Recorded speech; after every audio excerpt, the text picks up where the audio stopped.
Across the globe, massive urban developments stand as silent witnesses to grand ambitions. These are the ghost cities, metropolitan areas featuring high-rise buildings and modern infrastructure, yet lacking the one essential element of a city: human life. The primary cause for these empty cities is often real estate speculation and rapid GDP-driven growth. Governments and developers invest billions into construction to stimulate the economy, leading to a surplus of supply that far exceeds actual housing demand.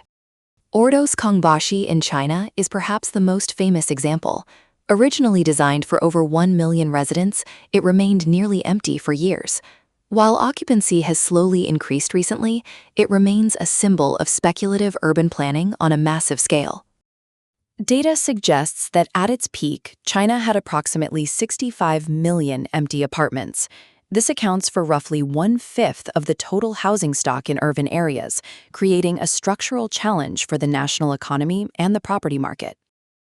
In some cases, aesthetic novelty replaces organic growth. Tianducheng features a replica of the Eiffel Tower and Parisian architecture. Despite the artistic effort, the city struggled for years to attract residents, who saw it more as a tourist photo spot than a home. Moving to the Middle East, the Burj Al Babas project in Turkey consists of hundreds of identical Disney-like castles. Financial crises and legal disputes left the development abandoned, creating a surreal landscape of unfinished luxury homes in the mountains.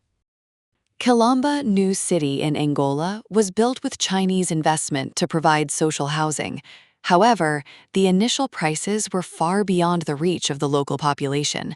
It serves as a reminder that affordability is crucial for turning a development into a living community. Living in a ghost city provides a unique psychological experience. The lack of social noise and community interaction can lead to feelings of intense isolation. Human beings are social creatures who depend on the collective energy of a city to thrive. The environmental impact of ghost cities is profound. The production of cement and steel for these unused structures releases massive amounts of carbon dioxide. We are effectively spending the planet's carbon budget on buildings that serve no purpose. Many ghost cities are built based on outdated demographic projections.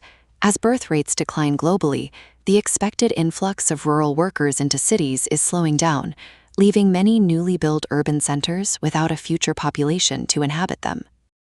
Empty cities are not static, they decay. Without residents to pay for utilities and upkeep, infrastructure begins to crumble. Roads crack, pipes rust, and buildings become safety hazards, turning an economic asset into a massive financial liability.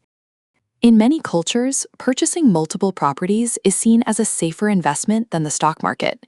This leads to apartments being bought as speculative assets, left empty intentionally because the owners have no interest in being landlords.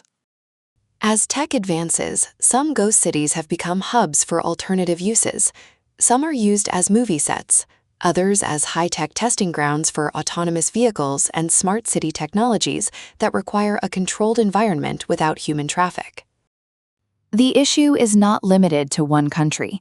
From Ireland's ghost estates after the 2008 crash to Spanish developments left unfinished, the trend follows a global pattern of boom and bust cycles in the construction industry. Modern satellite imagery reveals the true scale of these voids. From space, we can see massive road networks and grids that contain no moving vehicles. It is a stark visual representation of a disconnect between planning and reality. Ghost cities represent the extreme end of urban sprawl. By building outward into uninhabited areas instead of densifying existing cities, resources like water, electricity, and transportation are wasted on inefficient and empty expansions. Some governments are now taking action to fill these cities. By relocating universities, government offices, and offering tax incentives for businesses, they attempt to create the critical mass of people needed for a city to function organically. In extreme cases, demolition is the only solution. When structural integrity fails or the location is too remote to ever be viable, these monuments of ambition are torn down, returning the land to nature, or making way for more sustainable uses.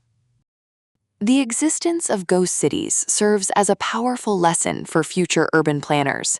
A city is more than just concrete and steel.